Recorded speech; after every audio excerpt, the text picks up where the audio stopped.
I'm Jamie O'Kane, CPA, Small Business Advanced Tax Planning and Compliance Extraordinaire, and this is the Abundant Beans Podcast, the podcast that takes my love for learning what makes people tick while digging into the good, bad, and ugly of small business ownership. We strive to give you the insight that only those in the trenches of being and working with entrepreneurs can provide. Today, I'd like to welcome to the podcast Bill Bice. He is the CEO of Boomtime. Bill has always been an entrepreneur, starting his first company at age 14, putting on road races with corporate sponsors. That's hilarious. At 18, he started ProLaw Software, the first integrated ERP for law firms. After selling the company to Thomson Reuters, Bill became a VC as a founding partner in the Verge Fund, investing in high-tech, high-growth companies in the Southwest. Welcome. It's good to be here. Thanks for coming. So this might be really interesting. So what was your first job? Well, my first job was something you just mentioned. When I was bored in high school, and I would jump over the fence and landed in the back of the strip mall, and met this family that was running a sporting goods store there, and they helped me start my first business, which was we would go out and get corporate sponsors and sign up runners and put on marathons and 5Ks and 10Ks. And I wrote the software to track all of that on my Apple II. And that's how I got into technology and programming. That's crazy. So you started with that at 14. Yeah. Writing softwares. That's amazing. Yeah. So I was running my own little business at 14 and getting to see what it was like to see a family business from the inside. And I think that's where I really fell in love with entrepreneurship, and I've never been a very good employee ever since. I understand.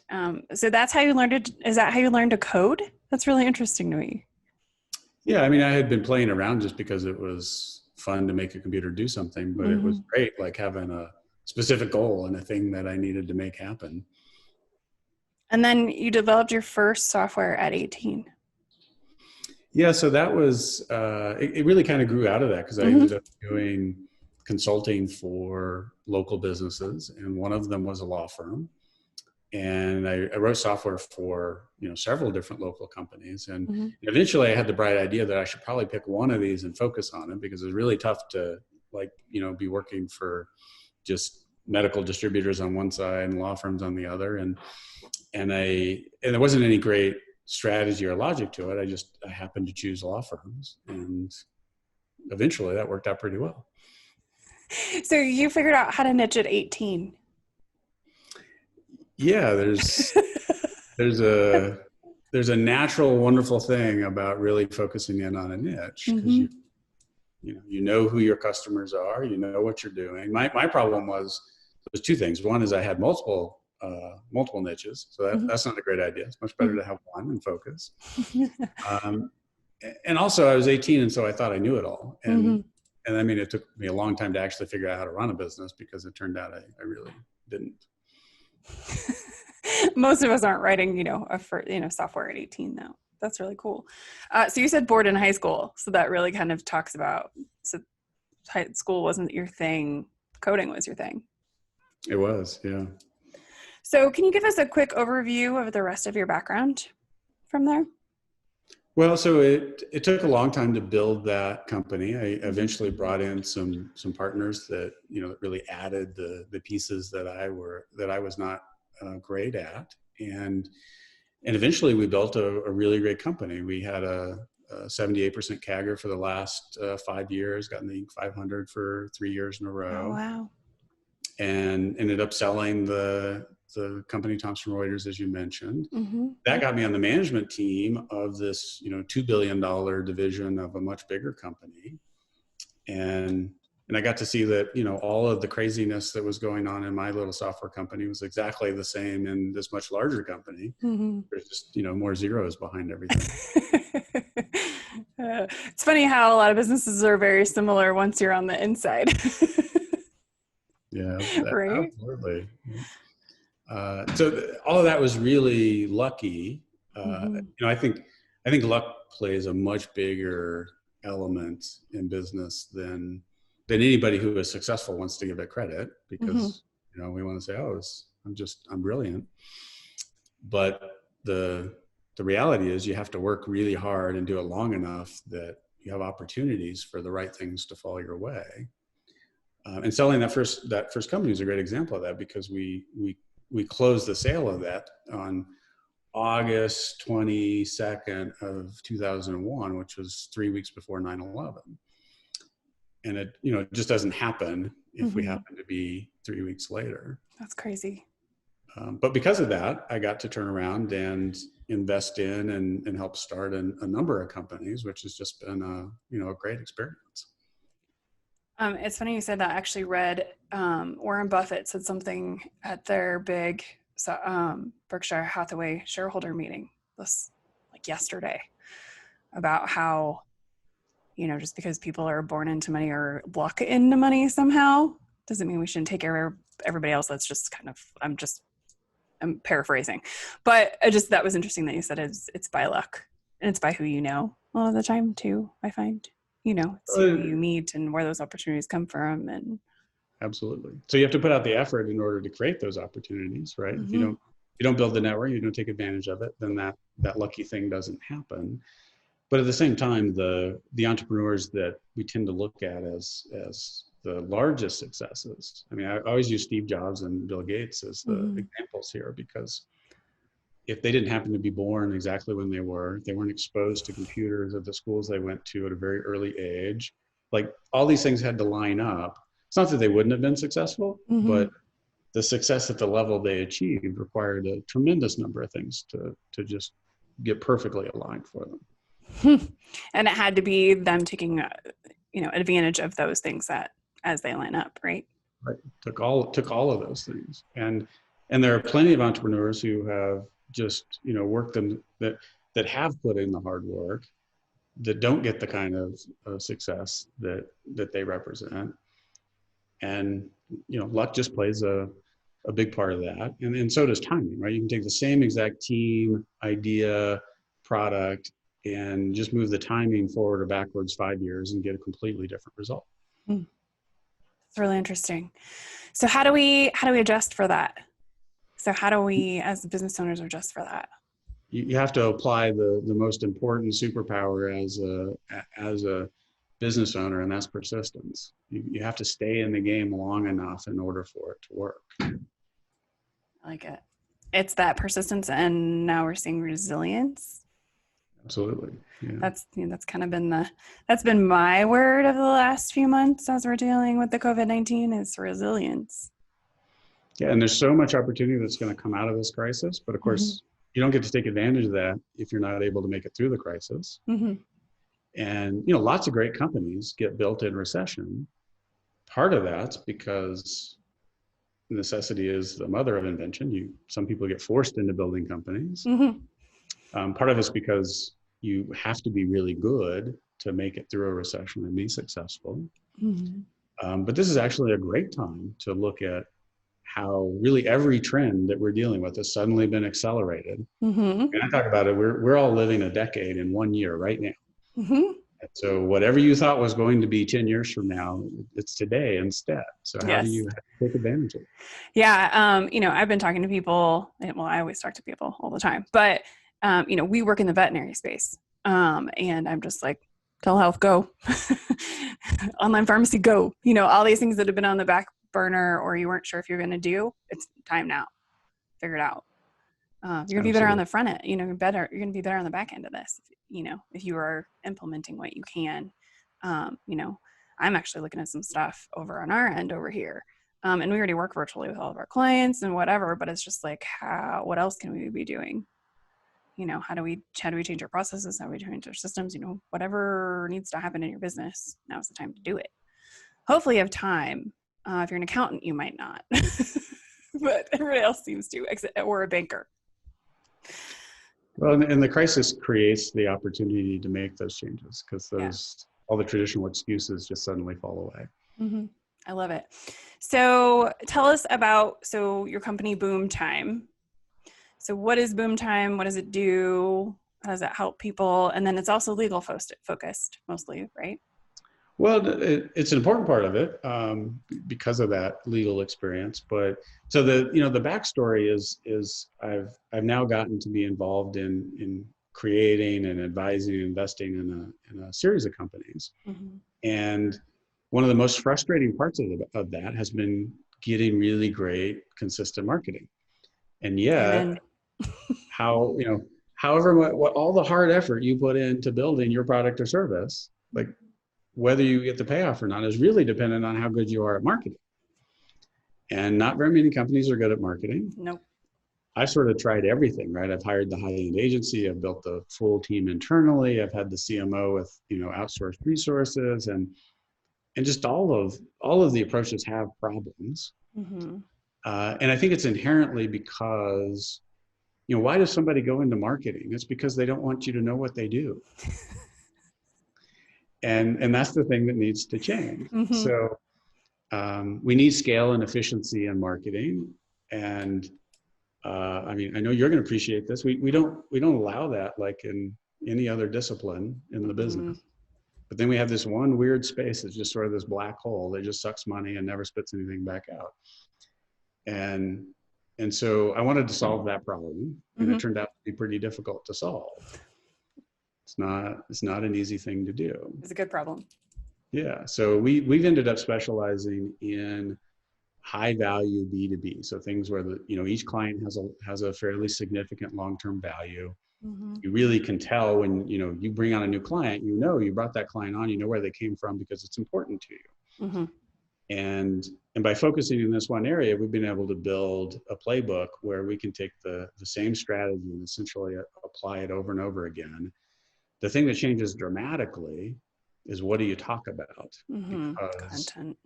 Yeah, the biggest mistake in marketing is talking about yourself. And I know it seems a little contradictory, right? The whole point of marketing is to get people to know what you do, but they don't care what you do. What they care about is what's going to make their life, their business, their career better. And great marketing talks about that. Mm-hmm. And, most companies have that, it's 90% about them and maybe 10% about the client. All you got to do is flip that around and suddenly your marketing is vastly better. So the hard part of doing this well is coming up with really great content over and over again. It's why I love podcasting. It's literally what you're accomplishing by doing this podcast, right? This is my content generation machine. Exactly. And I get to meet new people, and it's fun and cool, and I don't have to talk about me. A win, right? Yeah. So you're hitting the top two things right there, right? Yeah. Don't talk about yourself. And then the second one is mm-hmm. consistency, or mm-hmm. a lack of consistency. Right. The reason the vast majority of companies don't get a return on their marketing is because they don't have a strategy that they stick to long term. They just do sort of random acts of marketing. Mm-hmm. And you need to pick something that is going to work so that you'll commit to it long term, mm-hmm. because there really are no miracles in marketing. It's that long term, consistent, in the trenches, day in and day out thing that makes marketing work. I think people get hung up on the content. I know I do. How do you help people with our content? What is the formula? Yeah, there's essentially two hard problems here. One is we've got to have the audience to talk to, mm-hmm.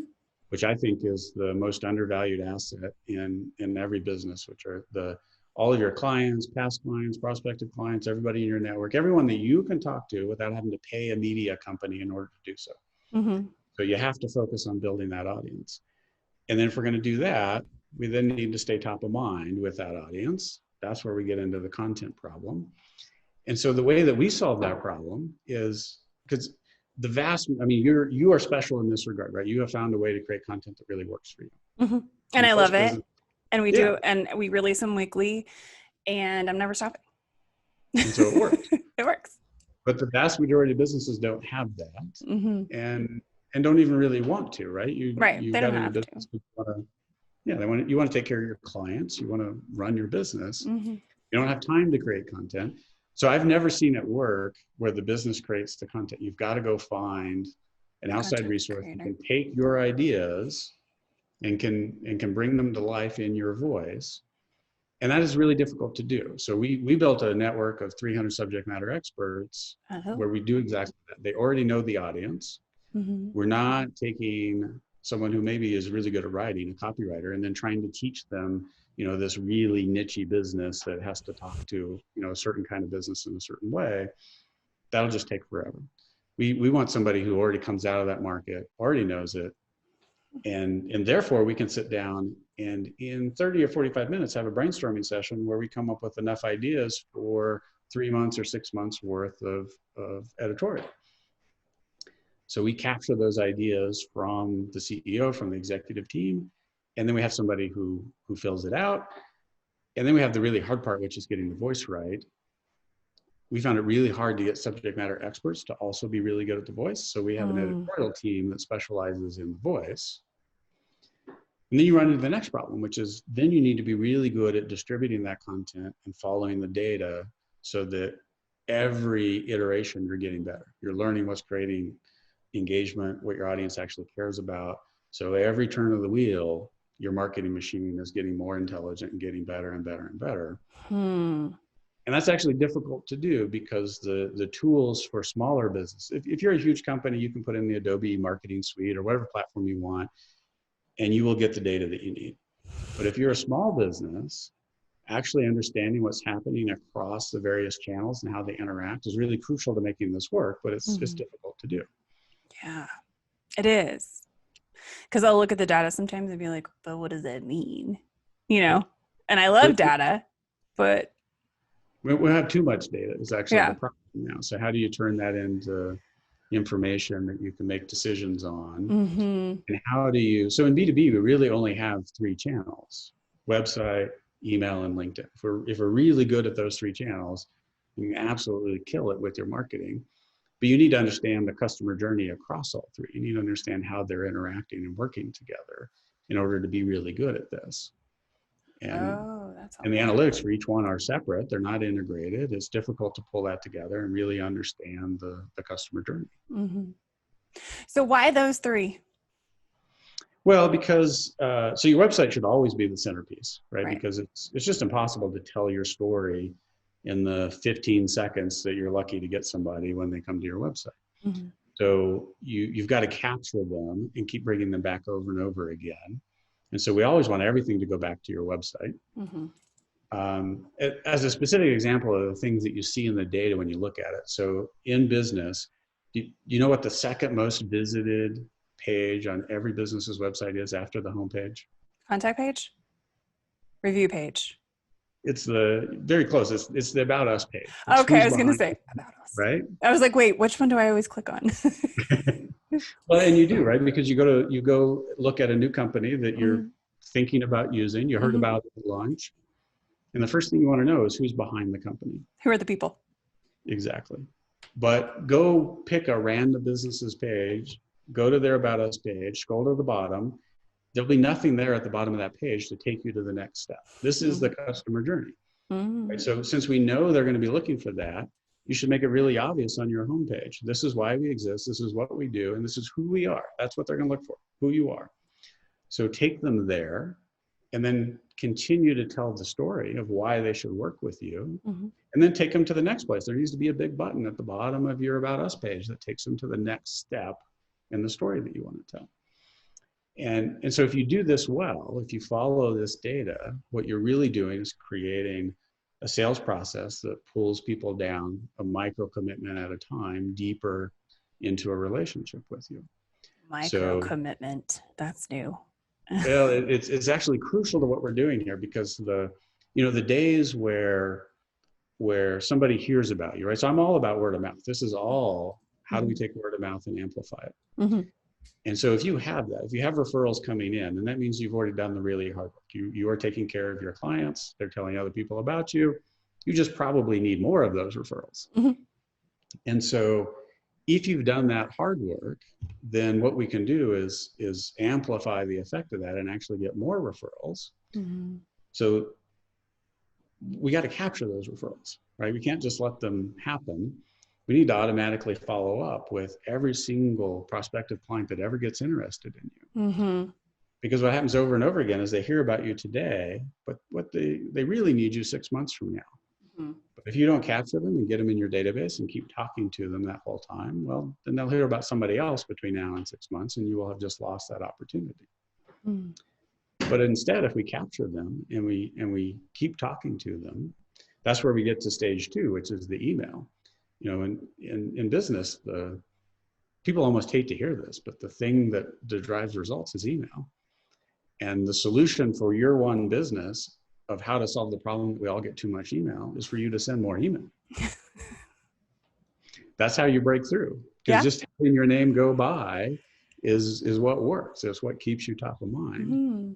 And the way you don't annoy people by sending them so much email is your email has to be relevant to what they care about. Mm-hmm. If it is, they'll be happy to get your email. They won't read every single one of them, but they'll read enough of them over time that they really know who you are, and they'll already be way down the process by the time they call you up. So that's what I mean by micro commitments, because we're way past the time when that referral just, you know, goes to your webpage and picks up the phone and calls you. Just like nobody does that anymore.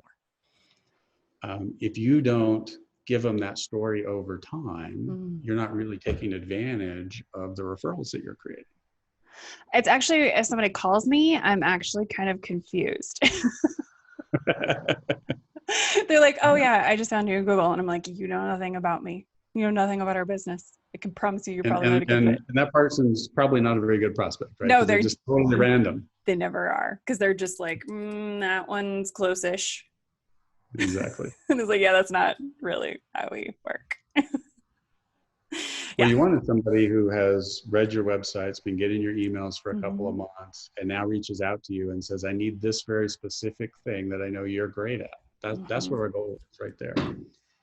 And it usually happens via email, which is why one of the things that we do to solve this problem is, I mean, nobody's good at using a CRM system. I mean, I would love it if everybody used their CRM, put every contact that they made in there. That'd be great.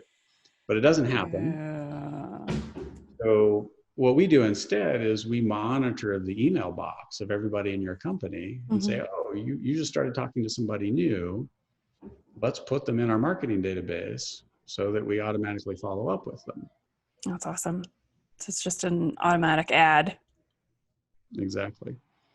Yeah. So we do have a database of your network. It's just that it happens to be an email and it's not getting leveraged for the purpose we need, which is marketing. I actually had somebody, we're working on our email marketing, and my producer always is like, okay, well, just hand me your database. I'm like, I don't know what you're talking about. He's like, well, don't you have? And I was like, well, I started MailChimp like 3 years ago, but it hasn't really been updated. And I exported all of our contacts like 6 months ago, all mine at least. And, you know, nothing's... Yes, that is the problem right It's there. like, I'm just so overwhelmed by the fact that, you know, and then we have the podcast email, which is a different email box, which has all the, you know, all the guests, all the potential guests, all like prospects, everybody's in that one. So we have to like somehow gather all this up now. We can fix that problem for you. And then the last element is LinkedIn, because now we have this really wonderful thing that is like the equivalent of the ideal networking event. And it's ideal for me because unlike you, I'm a pretty strong introvert naturally. So You're I also like an introvert. No, I don't think so. Yep, you're introvert right here. Well, then we're both doing the same thing, right? Yes. It's the connecting on Zoom is the perfect route for an introvert to get out into the world. Yep. And to see people, we don't have to be too close. And then you hit lead meeting and you're done. You get a break. Yeah. So the ideal thing about LinkedIn is every ideal prospect I want is just sitting there in a database. And now I can go connect with them. I love LinkedIn. And as long as you treat it just like you would a networking event, like you meet somebody for the first time, like, I mean, how often when you meet somebody for the first time, do you then pull out your PowerPoint deck and immediately give them a pitch? Like it doesn't work. No. And yet that's what people do on LinkedIn all the time. Oh, I know. Ugh. Actually, a platform that does LinkedIn outreach for us within our niches. And it's been awesome. But also, like, some people are just like real mad. And I'm just like, all I'm doing is saying hi. Yo, and asking for like 15-minute coffee. I'm not trying to pitch you anything. Just want to get to know you. And some people are very kind of put off by that, which I understand. But you're exactly right. Trying to like sell people off the bat. Those are the people I'm just like, your message goes to, I'm just going to leave you unread. You just don't connect with them. And yeah. But if you do it right, like Mm-hmm. if you work your way up to the ideal prospect so that you have a lot of connections in common already, Mm-hmm. right? That's the number one factor in whether somebody accepts your connection request. Do you already have a lot of connections in common? Because if you do, they assume that it makes sense to connect with you. Mm-hmm. And what we have found really effective is everybody who connects, you then follow up with, it's a concept out of the Challenger sale. It's sending a reframing article. You take a specific thing that you have really great expertise on, that you know about their business. There's nothing salesy about it. It's just this sharing insight and perspective you have, saying, hey, here's this specific thing. Here's what I know about it and learned about it. And it's a great way as an introduction to what you do without there being any sales content at all. That's really cool. Yeah, I send a link to the podcast because I'm like, I've interviewed a ton of people in your current industry and a bunch of other ones. It's a whole catalog of info for you there. And that is the perfect example, right? So we'll take whatever has been the best performing content and use it for that reframing article. That's great. Because it's the perfect way to start a conversation. And what's incredible is it's actually working so much better right now because engagement on LinkedIn is up 55% since the crisis started. Yeah, and so I believe it. Everything we're doing on LinkedIn is working, twice as well as it was 2 months ago. Interesting. Yeah, I feel like mine's kind of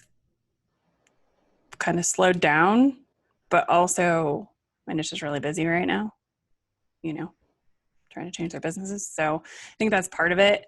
And then the other thing is also I haven't been on as much because I've been more busy.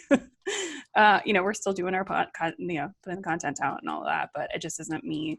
I'm not in there doing, all of my interaction that I'm supposed to be doing. That makes a big difference. It does. So I want to talk about talk about legal firms because that's your expertise, and we have legal firms that listen. So what are some of the biggest issues when it comes to marketing legal services?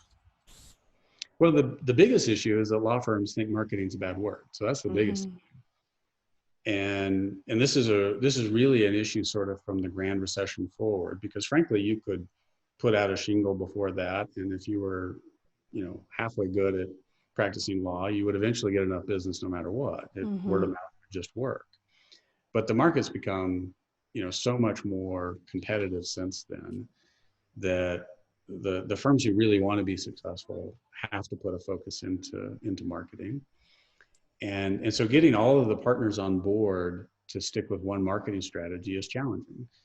And it's a big advantage that smaller firms have, because it's so much easier to get all the partners on board. And the thing we've been talking about of creating a central database, that's almost impossible the moment that you have multiple practice sets, because they don't want to share. And yet the firms who are willing to do that have such a huge advantage relative to, their peer competitive firms. So the biggest things you can do as a law firm are get everybody on board with the same strategy, focus on building that central database. And then the easiest thing to do for marketing in a law firm is to cross-pollinate your practice areas. So we go into law firms over and over again where we'll look at how many clients only exist within one area of law in the law firm. Right. They just have an estate plan, but we're not doing business for them. Bingo. Business law. And so many firms build a set of complementary practice areas for the purpose of this working. And yet we'll see 60 to 90% of their clients only exist within one practice area. Doesn't surprise me. And so simply talking to your clients about all the things that you do, because one of the big misconceptions for a law firm is that they see the relationship with the client as with the firm. The client sees the relationship with the individual attorney they work with. And they often see the firm only in the view of whatever that practice area is. I use this person for doing my estate plan. And then when I go buy a commercial property, I go find an attorney for that, even though the firm I'm already working with in trust does exactly that. Oh my gosh, that's so funny. I think that happens in accounting a lot too, though. It does. So I had a client who, they're actually my friends. They came to me to do their personal stuff. And then they just did some real estate investing, and they went and found a new tax accountant that does real estate. And I was like, we do real estate.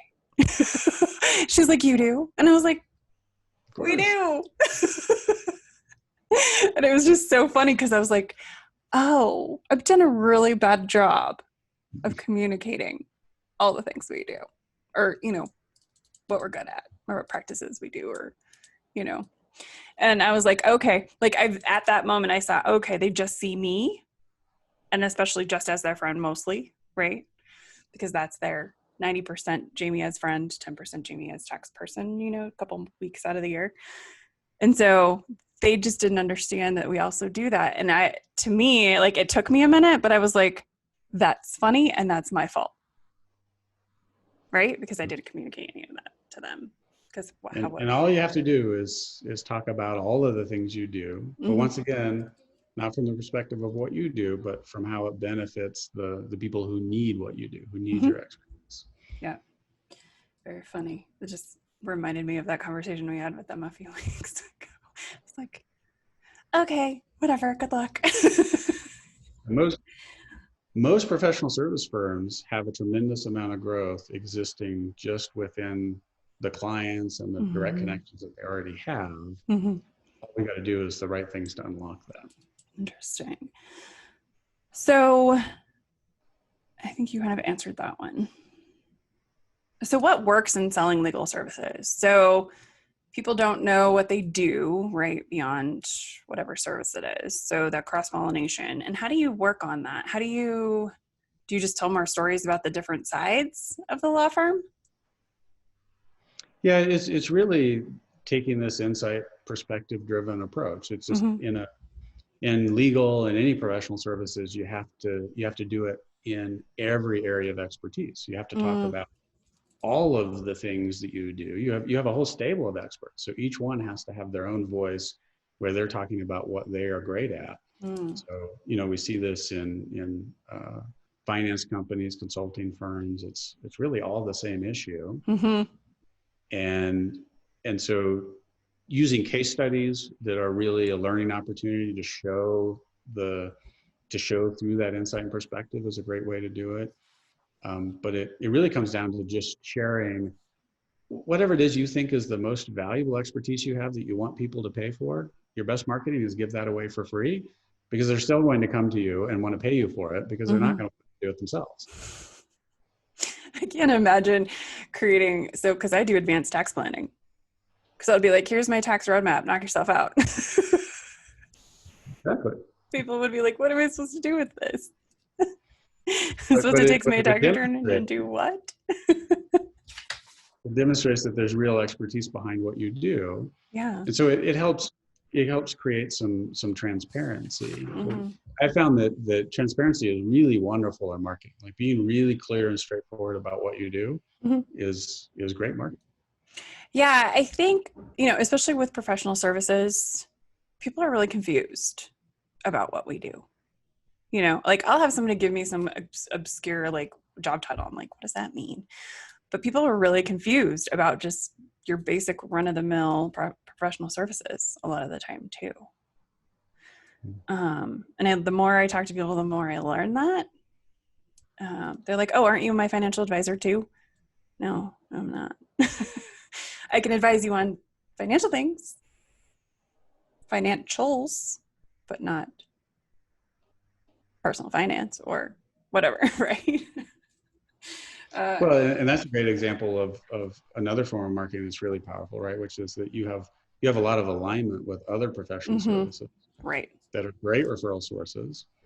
And so one of the best things you can do in this area is have a second marketing campaign, which is all about those referral sources and keeping them up to date on what they need to know to help their clients. And it's the perfect way to drive more referrals from someone who has the ability to keep sending you clients over and over again. Yeah, I love it. But really, in professional services, I mean, word of mouth is the only thing that works. So yes, all we're doing is taking word of mouth and making it work better. I love it. In a way that's replicable, right? And Yes. less work. So I think for me, and I've said this before in a couple of podcasts, but like marketing, I'm actually really kind of starting to understand the nuts and bolts. But it's just kind of been this nebulous woo woo. I don't understand how this works or what our strategy or, I make content. I host the podcast. Y'all figure it out on the back end, right? But I've realized that I need to understand what we're doing and why we're doing it, because then I can make proper adjustments. So you just kind of broke down to like, here's stage 1, here's stage 2, here's stage 3. It's very systematized and replicable. And that's, I think, what a lot of small businesses are like frustrated about, is we find that it's just more work for us, right? We're trying to take care of the client. We're trying to handle this. We're trying to handle that. And then somebody's like, here you go, make more content. And you're like, I'm just going to put that on the back burner because I don't A, know where to start, or B, know what you're looking for, right? And then even if you have the desire and you do it, well, then what happens is it works and you get busy and then you stop doing it. That's right. You just end up in this cycle where you're going up and down and up and down. And if you really want your business to grow, then you have to do it consistently. Yeah. And you have to, a dentist friend of mine says that like his system, he can like turn up and turn down. Like he's got it figured out, or he's works with a company that does a really good job of like, he can turn it down so it slows down. He can turn it up when he wants more work, like a replicable service does that for you, right? It gives you that flexibility to be like, not quite ready, or we're dying right now. Okay, give me some more. Okay, maybe a little less. But if you do that and it's all working and you know what works, then you can just turn it on, right? Well, and then you have a marketing machine where you just turn up the volume and you keep growing your business. Yeah, that's awesome. So what are some of the biggest mistakes you see for any company doing their marketing? I mean, you've said, they're not consistent about it, or they're not doing the right messaging. What are some of the other big mistakes you see? Well, there's some really unique mistakes right now, right? So there's a tendency in a crisis like this to actually go dark because you're so consumed with what's going on internally. But that's the worst thing that you can do. The second worst thing you can do is if you happen to be in a really good place and have that marketing machine running, and you have this sort of existing editorial calendar going, you've got to reevaluate all of your messaging right now. So that's been a huge mistake that has happened over and over again in this crisis. And unfortunately, what happens in a recession is so many companies pull back on their marketing, and yet it works so much better right now because we're all home. We're all watching. We are, and so like what's happening on LinkedIn right now is just incredible how much better LinkedIn campaigns are working overall if you're doing the right things around it. And it's because engagement is so much higher. You've got the attention of your audience. The trade-off that you're making is you may not drive a lot of additional sales today because of the economic circumstance that we're in. But what you're doing is building relationships and planting seeds that are going to drive the recovery of your business. And all the companies that have pulled back, they're going to have a really tough time coming up the other side of the recovery. Yeah, I think also you mentioned the tweak in the messaging, making sure that your messaging is relevant, right? Or at least in some small way addresses what's going on right now. Yeah, I was looking at my LinkedIn messaging and I was like, I think we need to just also dial it back a little. Like we actually kind of slowed the messages down because my audience tends to be less right now in our niche, but we also switched our messaging up just a little, just to be like, we hope everybody's happy and healthy right now. Like that's all it says. It's not like, oh, because of COVID-19 PPP loans and blah, blah, blah, blah, blah, because we could have done that, but that's not how I roll.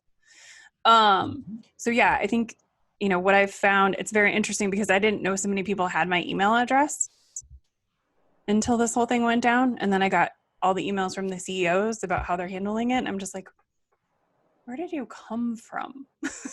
Like, and is it really relevant to me that yes, you've got your employees washing their hands? That's great. Yeah. I'm happy for them. That's what But they once need to be again, doing. what does that have to do with me? Right.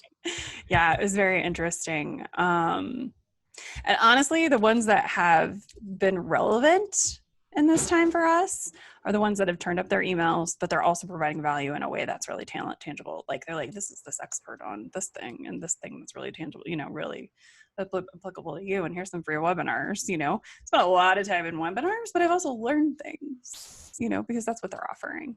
But then there's people that have no business doing webinars, right? They're just like, oh, we should do webinars. Okay, sure. All right. So before I ask my last question, what is the easiest way for people to find you? Well, you can find me on LinkedIn, and I'm demonstrating there exactly what I'm talking about. So, we share all the things that we learned because we want as many people to do this as possible. Of course. And then, so final question. What is the one thing each business owner needs to do today to improve their marketing? Well, I don't know how to make that deeper than the avoiding the two mistakes that we've talked about. Like, I love it. If you just do that, your marketing will suddenly be better. Like you got to pick a strategy, stick with it, and not talk about yourself. And if you just follow those basic rules, your marketing will suddenly be vastly better than it was before. I love it. I love it. And that's applicable and easy to go do, right? So consistency, tell a relevant story. Absolutely. And, and I'm all about following the data. And so I see it in the data over and over again, how it just works. And that's really what you need. I mean, the biggest problem with marketing is all of the money that we've all ever spent on things that didn't work in the past. That's the biggest hurdle to getting to a consistent, steady approach today that will actually work. Yeah, I think a lot of the, that consistency, but understanding that this is a long game. And I think that was a disconnect for me until I started podcasting, because then I realized, oh, podcasting is a long game. Oh, podcast is marketing. Therefore, all of this is long game. Right? Then I was like, okay, that's why none of that other stuff works. It doesn't happen right away, right? It's you often get a little bit lucky along the way, but where we see the data that shows we're going the right direction, that takes 6 months. And then when we really start to see consistent results, that takes a year. And then if you do it for 2 years, then you have a marketing machine that drives your business forward. Yeah. And I think it's really important to say that it takes up to 2 years to get a really good machine figured out, because you have to, has to be tweaked. It has to be changed. It has to be whatever. And I can think of 1,000 other things I've done in my business that I'm constantly tweaking, but marketing for some reason never occurred to me as being that, machine that needed to be tweaked. Well, and it does. And that's one of the things I love about having several hundred businesses that we're doing this for at once, because we get so much data from that. And we're constantly testing that tweaking is just like built into the process. And it is always changing. I mean, the core principles are, right? The strategy doesn't change. It's the tactics of how does the email look? How do you make the post on LinkedIn? It's those detail things that keep changing, because we can get 4 to 6 times more engagement on LinkedIn just by posting the right way. Don't do it the default way that LinkedIn wants you to. You get 6x more engagement. And the only way you find that out is by constantly testing and seeing what works. And small business owners, we don't know where to start, right? Or B, understand what those tweaks might be, or what those changes might be to get us more engagement. Right. It's just crazy to put your time into that, right? You've got a business to run. And so it's tough to do everything. I think you need to be great at what you're great at, and have someone who is an expert at that deal with it for you. You're preaching to the choir over here. I totally am all about that highest and best. Which is why every time I talk to somebody about marketing, I'm just like, I just need to hand it over. Awesome. Well, thank you so much, Bill. I so appreciate your time today. It's been a lot of fun. Thank you. Thank you so much for listening or watching. Be sure to subscribe on YouTube, iTunes, or wherever you prefer to listen. If you learned something and found some useful information to apply to your business today, please consider giving us a thumbs up and a review. Until next week, be abundant.